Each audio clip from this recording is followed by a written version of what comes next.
in Southern California, and now we have children murdered at school. When are we going to do something? I'm tired. I'm so tired of getting up here and offering condolences to the devastated families that are out there. I'm so tired of the, I'm tired of the moments of silence. Enough. There's 50 senators right now who refuse to vote on H.R. 8, which is a background check rule that the House passed a couple of years ago. It's been sitting there for 2 years. And there's a reason they won't vote on it, to hold on to power. So I ask you, Mitch McConnell, I ask all of you senators who refuse to do anything about the violence and school shootings and supermarket shootings, I ask you, are you going to put your own desire for power ahead of the lives of our children and our elderly and our churchgoers? Because that's what it looks like. It's what we do every week. So I'm fed up, I've had enough. We're going to play the game tonight, but I want every person here, every person listening to this to think about your own child or grandchild or mother or father or sister, brother.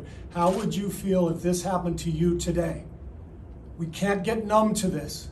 We can't sit here and just read about it and go, well, let's have a moment of silence. Yeah, go Dubs, you know. Come on, Mavs, let's go. That's what we're going to do. We're going to go play a basketball game. And 50 senators in Washington are going to hold us hostage. Do you realize that 90% of Americans, regardless of political party, want background check, universal background check? 90% of us, we are being held hostage by 50 senators in Washington who refuse to even put it to a vote, despite what we, the American people, want. They won't vote on it because they want to hold on to their own power.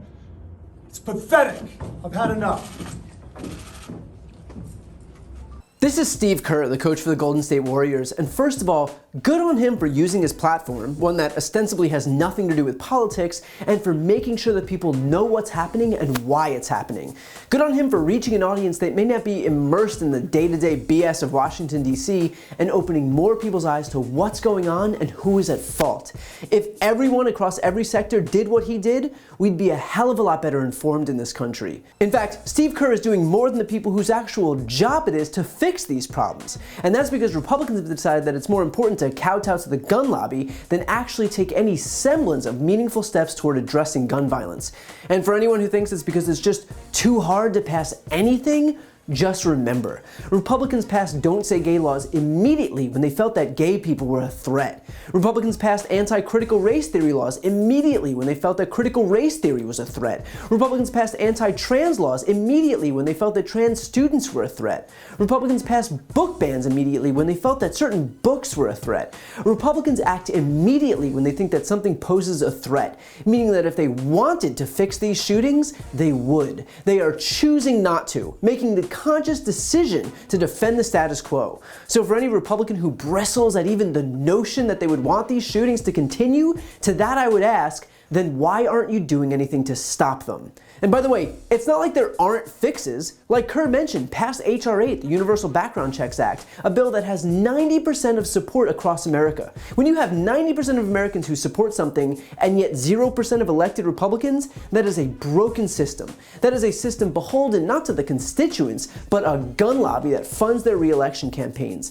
At what point do Republicans start demanding their elected officials put them above special interest groups? And it's not just H.R. 8. What about federal red flag laws? What about raising the age to buy guns to 21? What about closing the Charleston loophole, which allows gun purchases to move forward by default after 3 business days, even if a background check hasn't been completed? What about, at a bare minimum, just confirming an ATF, alcohol, tobacco, and firearms director? I mean, dear God, do something. And if that means canceling Senate recess until something gets passed, then do it. I don't know why we've convinced ourselves that paying these people $174,000 per year to show up and do absolutely nothing, and then go back home for long weekends and recesses is acceptable. Do any of us get rewarded for doing nothing at our jobs with long weekends and week-long vacations for the exact same pay? Democrats control the Senate calendar, so please, for the love of God, start playing hardball and cancel every recess and every break to push Republicans to pass even one single solitary thing to protect Americans.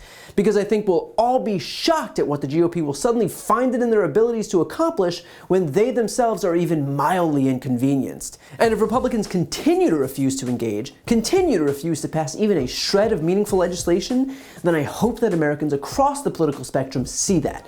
I hope they recognize that one party is making an effort while the other party sees carnage on a daily basis and instead fights to preserve the status quo.